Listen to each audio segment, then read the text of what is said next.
Hi guys, and welcome back to my channel. If you're new here, my name is Sarah. Little Matilda, that's my daughter, she's sitting on the side, so you might be able to hear her or see her.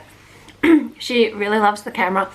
Every single time I've got my phone, she thinks I am talking to my mum or her nan, because obviously being in lockdown, she spends a lot of time talking to her on FaceTime, so she thinks that her grandparents live in the phone. It's pretty funny.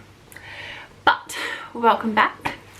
So 2022, it is an exciting new year. Matilda has just turned 1 year old. She is a lovable little munchkin. She is so close to walking. But yeah, so 2022. We spent almost a whole month in Tasmania because we were allowed to travel for a little bit. We loved that. So trying to get back into the swing of things, of doing things all on my own while Ben is at work is it's a little bit difficult. Matilda is very active now. She's grabbing things. I'm hoping she doesn't grab the camera. Like she sees things and she wants to interact and like know how they work. So I am someone who does definitely believe in having your children experience things and touching and feeling things and all of that so they can learn, but some things she gets too excited for. So this video is going to be about our goals for 2022. Obviously little Matilda's goals are just to continue growing and to stay happy and healthy. She's got 4 bottom teeth and her 2 front teeth are popping through. So she takes up a lot of my time. So my 2022 goals are just to work on my health and keep my house clean, work on my Bible study, you know, pretty average things. But the main portion of this video will come after the introduction, depending on how little Matilda goes, will be our budget goals.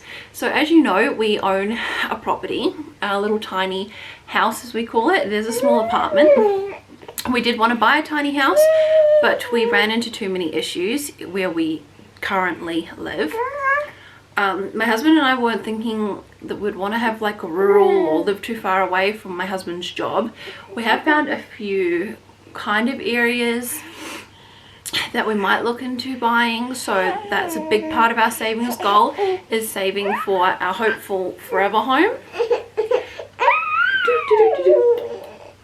When I get into the savings part of the budgeting for 2022, I'll probably go into more about that. We do love where we live, but we would love more children. So I've got another year before we can wait because I did have an emergency C-section. Yeah, you talking? Yeah, that's Matilda. Yeah, I do have another year before we can start trying again, but we just want to start planning our goals for that, because with lots more babies we need more room. Matilda doesn't like the sound of more babies. She likes being an only Matilda. Huh? So I hope you enjoyed this introduction and getting to see sweet little Matilda. But yeah, we will go into more of the financial goals and the money saving and the money saving envelopes that I do in the next part. So see you when we film that. Bye. Okay. Matilda has just gone down for her first, well, a nap, her afternoon nap. We'll see how well she goes. She is tired, but she also doesn't want to go to bed just yet, so. But I thought we'd get through the kind of budgeting and the financial goals we have for 2022. Okay, so I did up the budget. The budget is going to be a lot tighter this year than I kind of originally planned it to be. Like I had said, we weren't really planning on kind of the thought of wanting children so close together. But now that Matilda's 1, we kind of think that by the end of the year, after my 2 years is up from the wait because I had the C-section, that we will want more children. Originally we thought we were going to have like a 4 or 5 year age gap between them. So the budget's a lot tighter because we are going to be putting a lot more money towards a savings account in the hopes of purchasing, like I said, a forever home. So that is what we're doing. We this year, well last year, we got into the market with the place we bought. So that was that goal, and we saved $10,000 in a year. Last year we didn't save as much money, and the reason for that being was, well, we bought the property, so all of our money went on that. And then after we bought the property, we just enjoyed not being on such a tight budget. So halfway through the year last year was when we bought this place, and you know, we just enjoyed having the extra money. Matilda needed some things, so after we met the savings goal, we just stopped saving. So this year we're going to be focusing on saving $10,000. In 2020 we saved $10,000 pretty easily, and I think a part of that was due to not going out and not buying anything, because obviously we were on lockdown. And 2021 was when we bought this place, so you know, and then things started opening up. We wanted to do things with Matilda. We did some traveling to Tasmania, so a lot of our money went on those kinds of things. While it is free for Matilda to travel, we have tried to travel as much as we can to Tassie. It just all depends on border closures and all of that kind of thing. So I'm trying to look at the screen. I don't have my glasses on, so bear with me. So we are Christians and we do give money to the church. I'm not going to disclose how much money we give, because that is a personal choice for everybody. So that is one thing that is not going to be in the budgeting thing. Our budget is split into two different areas. So you've got the housekeeping, or my wife allowance. I don't know, we just call it housekeeping. So that is 35% of my husband's budget, or my husband's wage. He puts into my bank account. We have the bank account separate because of our mortgage and things like that. So he transfers money into an account, and that is the money that I use to make all of this happen. My husband pays for like the things that directly come out, so he pays like our mortgage, utilities, phone bills, internet, anything to do with the car. So whatever's left over, he manages all of that, and then the money that's left over from that, he spends some, and then he also puts some into savings. So this year I'm going to try to keep our food budget at $250 a fortnight. Last week when I went shopping, I managed to get all of our food for $200, and then of course the $50 would just be the top up of like milk and fresh fruit and vegetables. I'm trying to keep this year as kind of unprocessed, and we're trying to give up soft drinks and things like that. Now that Matilda's eating, we want to just be eating, you know, meat and vegetables and, you know, good wholesome food. So last week when I did the grocery shopping and I didn't buy anything processed, I noticed that our shopping bill was a lot less than normal. So I put $250 in for that. And then so our budget is fortnightly. So for health, I've put $25 to go in the envelopes fortnightly. And then for Matilda's needs and her pocket money, she gets $5 for her pocket money, and then $20 I put aside for her homeschooling or just things she might need. Now Matilda is nowhere near the homeschooling age, but I am starting to save for that now.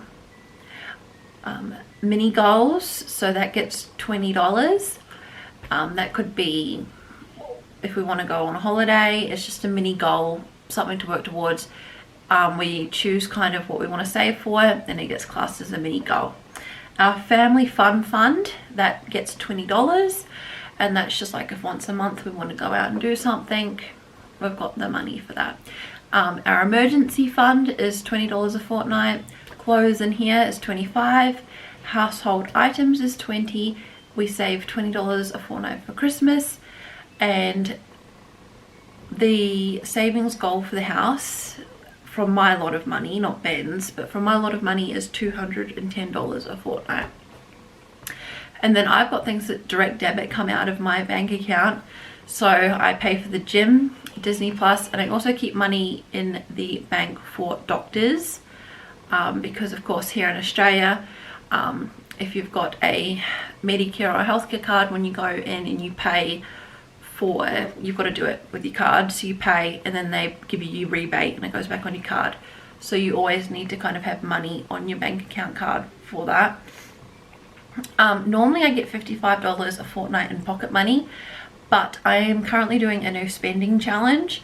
So at the moment, all of the money that I would have been getting as pocket money, that is just going to boost our emergency fund. I thought I'd just show you what I keep the money in. So these are what they look like. I make these myself, and I am in the middle of trying to start like a little bit of an Etsy store or Instagram to sell them. So this is what they just look like. I've got different labels coming in, but so I make them myself, and they open up like that, and then of course you put the money in. I love Australian money. I think it is the coolest looking thing. And they always have like stories, and I'm pretty sure the $20 bill is about the flying doctors, so it's pretty cool. So that's like the Australian one for the Christmas, and then like the emergency fund. I love it. It's really pretty paper. You can kind of see it better on like the, so these are the ones I use. And each fortnight I sit down, and I have changed the budget, so I need to change the amount that I had put on. I normally write it in pencil, that way I can erase it and change the amount if I need to. But this is the system that we have been using since 2020, and this is how we managed to save the money for this property, and it is how we are going to be going into 2022 in hopes of saving the $10,000 for the next property. So that's, I would say, the money saving goals inside of 2022. I can't believe we're already in 2022. So the goal also is to become a lot more consistent with uploading and things like that. So once a fortnight, hopefully I'll be able to get on, show you the budgeting, where we're going with it, because yeah, we get paid fortnightly, and I love budgeting, and I love helping other people budget. Obviously we are on just a one income and things like that, so you've got to be kind of very scheduled with how you budget things and just be patient with wanting things. But we never feel like we go without, and we have managed to make or hit a lot of goals that other people with two incomes haven't been able to make. God has been very, very good to us in the last few seasons that we have walked through, with my husband's job security, being able to buy this place, having Matilda. So we look forward to seeing what 2022 holds for us, and we look forward to the new goals we've made. Like I've said in previous budgeting videos, as a housewife and someone who spends all of her time at home, and with my husband going out to work, and my job being taking what my husband earns and using it a wise way, and using it where it is needed, and knowing the difference between wants and needs. And that is the biggest thing for 2022, especially with the no spending challenges and things like that, because I know we have enough stuff, and I know we have all the things we need, but when you go out and you have like the pocket money or whatever, even though you don't need it, you buy it because you want it. So that is the biggest thing for this year, is just knowing the difference between the wants and the needs, and definitely learning a lot more self-discipline. Just because you've got the money there and it's your pocket money that you have to spend on whatever you would like, because all the other areas have been covered, it doesn't mean you need to spend it. So those are the goals for 2022, and I hope you are going good with your budgeting goals. And let me know if you do budgeting system like the envelopes, or how you budget, because budgeting and knowing you've got the money when you need it, it's just amazing. And I love having financial freedom and being able to do this and being able to stay at home with Matilda. I just feel so blessed. I can't wait for this year and these goals, and I will see you on the next one, and I hope you have a blessed day. Bye.